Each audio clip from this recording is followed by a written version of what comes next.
En el caso de Morena, por ejemplo, 161 diputados por mayoría, distritos ganados. El cálculo de acuerdo a el criterio por partido político sería que obtendría... A ver, hablando del lenguaje corporal, perdón, nada más fíjense, cuando un mentiroso miente, le tiembla la voz. Escuchen la voz de la disque secretaria. Estamos escuchando la explicación de quien al parecer va a ser la nueva presidenta del partido de Morena, hoy en funciones de secretaria de Gobernación. Hay un tema que no se alcanzó a escuchar en el audio, pero en las primeras frases que ella utiliza, dice que la asignación del 8% es por cualesquiera de los dos principios. No, vamos a empezar por aclarar. Pero Morena sacó el 40.8% de la votación en diputaciones, ¿de acuerdo? Con la regla de sobrerepresentación, Morena tendría derecho a tener hasta el 48.8%. Siendo tú un ex consejero del INE y un experto en materia electoral, Marcos, para que nos aclares a nosotros y especialmente al auditorio, pues, ¿qué pasa con este tema de la cláusula de gobernabilidad, mejor ya conocida como sobrerepresentación? Hoy en la mañana, ya sabes, te levantas y lo primero que haces es revisar los diarios y me encuentro con el título de un artículo en El Financiero que dice: el debate sobre la sobrerepresentación es una hipocresía. Evidentemente con la intención de darle importancia a lo que me parece que tiene en este momento una importancia fundamental precisamente para defender el equilibrio de la representación ahí en la Cámara de Diputados. Pero a ver, Marcos, hay efectivamente una discusión sobre el criterio para asignar diputados que corresponden a cada uno de los partidos que compitieron el pasado 2 de junio. Morena dice que incluso ayer la secretaria de Gobernación volvió a meterse en asuntos de carácter electoral. Sacó su cuadrito.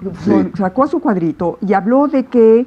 Lo pues tenemos, bueno, pues lo ponemos si quieres. ¿Lo puedes poner, Juan? A la coalición Morena, PT, Verde le tocaría algo así como 373 diputados, como el 74% de la representación. Sí, increíble. Sin embargo, la oposición dice que pues solamente les tocaría el 54%, pero a ver, explícanos. Ahí está la explicación. Marcos, a ver. Si quieren, vamos a ver a la secretaria, o lo que, como se llame, lo que sea, ver la mentira que dijo ayer en la mañanera, y Marco nos ayuda a desmentirla, por favor.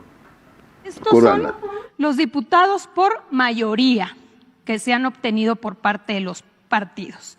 En el caso de Morena, por ejemplo, 161 diputados por mayoría, distritos ganados.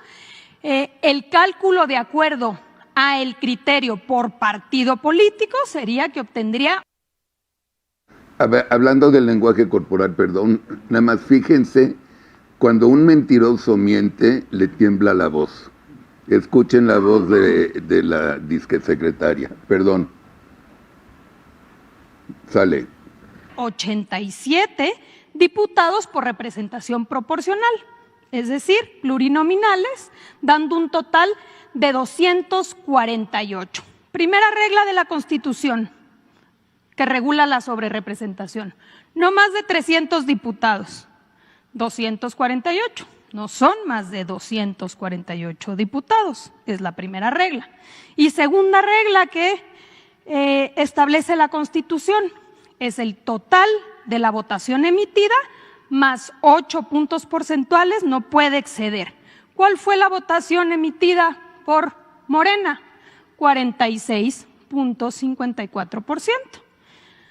Si le incluye uno los diputados plurinominales, te da una representación de 49.6%. No excede la segunda regla establecida por nuestra Constitución. Porque ahora dicen, no, que no sea por partido, que sea por coalición, porque no quieren que se obtenga la mayoría calificada y se tenga la posibilidad de reformar la Constitución y así llevar a cabo la reforma al Poder Judicial y con ello que la gente pueda votar por jueces, magistrados y ministros. Marco. Bueno, estamos escuchando la explicación de quien al parecer va a ser la nueva presidenta del partido de Morena, hoy en funciones de secretaria de Gobernación. Hay un tema que no se alcanzó a escuchar en el audio, pero en las primeras frases que ella utiliza, dice que la asignación del 8% es por cualesquiera de los dos principios. No, vamos a empezar por aclarar. Estamos hablando de la asignación total de diputaciones que gana un partido político por mayoría relativa, más lo que gana por el segundo principio de elección, que es el de representación proporcional. Entonces, sumada la mayoría relativa más la RP, un partido político no puede tener, primera regla, como lo explicó Luisa María, es 300 diputaciones. Ese es un primer tope. No puede tener más de 300. Más de 300. De hecho... ¿Sea coalición o partido solo? No, en este caso dice la Constitución partido. Voy a tratar de explicarlo, Carlos. Sí. Entonces, te dice, son dos reglas en efecto. Esa fracción quinta del 54 te dice, primer tope, ningún partido político puede tener más de 300 diputaciones por ambos principios, ¿de acuerdo? Sí. Entonces, es equivalente a sumar lo que ganaste en mayoría relativa más lo que te tocaría con la representación proporcional, pero no puedes tener más de 300. Esta regla es de 1996, cuando en aquella ocasión había, si no me estoy equivocando, eran 315 diputaciones el tope, se bajó a 300 para, digamos, dar posibilidades a que hubiese una mayor pluralidad en la composición de la Cámara. Ahora, la segunda regla es esta de gobernabilidad a la que se refería Beatriz hace unos minutos, que es una regla que ha tenido modificaciones, que se ha venido cambiando. Ahorita lo que importaría sería explicar cómo está en este momento. Y esa fracción quinta te dice que un partido político puede tener hasta un 8% de sobrerepresentación frente a su porcentaje de votación en la composición de la Cámara. Explico. Si en el caso de Morena, aquí traigo los porcentajes de votación que sacaron en la elección de diputados, Morena sacó, según los últimos datos que tiene el INE, falta revisar cómo se impactan, pero va a haber diferencias de centésimos ya en estos porcentajes con las impugnaciones y demás, pero Morena sacó el 40.8% de la votación en diputaciones, ¿de acuerdo? Con la regla de sobrerepresentación, Morena tendría derecho a tener hasta el 48.8%, ¿de acuerdo? Sí. El Partido del Trabajo sacó el 5.4%, no alcanza el 8% de acuerdo a las demás reglas de aplicación, pero le va a tocar más o menos un 5%, es decir, el PT con el 5%, 5.4% de la votación, se va a ir más o menos al 10% de la Cámara, ¿de acuerdo? Mientras que el Verde, que sacó el 8%... O sea, ya llevas 44 y 10, 54. Sí, ahora te doy los números, pero mira, el Partido del Trabajo con el 5.4% de la votación le van a tocar, sumado a los dos principios, 51 diputaciones. Es decir, se va a quedar con el 10% de la Cámara, ¿de acuerdo? En la asignación de la RP, el Partido del Trabajo sale muy favorecido porque se lleva el doble de las diputaciones. Y ve los efectos concretos. El PRI, por ejemplo, sacó el 11.1% de diputados y al PRI le van a tocar 35 diputaciones por ambos principios, porque el PRI perdió todo en mayoría relativa. O sea, no ganaron diputaciones de mayoría relativa, solamente van a tener prácticamente plurinominales. Pero en rigor, con el 5.4%, ve el peligro que tenemos aquí. Con el 5.4% de la votación del PT, se va a llevar el 10% de la Cámara, es decir, 51 diputaciones probablemente. ¿Pero por qué? Porque o sea, porque uno del 5 se lleva 10 y el del 11 se queda con 11. Porque se combinan los que le tocan de RP más las que ganaron de mayoría relativa. El PT sí ganó de mayoría relativa. ¿De acuerdo? O sea, como en esa coalición... ¿Qué es mayoría relativa a votos? Voto directo. Es el voto directo. Nuestro país se divide en 300 distritos, ¿no? Sí. Ok. En cada distrito gana el partido que saca la mayor cantidad de votos. Si votaron 10 y alguien sacó 6 votos, ese es el que gana. ¿De acuerdo? De acuerdo. Entonces, en esos 300 distritos, que son 300 diputaciones de mayoría relativa, el PT ganó muchas más diputaciones que las que ganó el PRI. Ahora te las digo cuántas ganó exactamente el Partido del Trabajo. Fíjate. El Partido del Trabajo ganó por mayoría relativa 38 diputaciones de 51.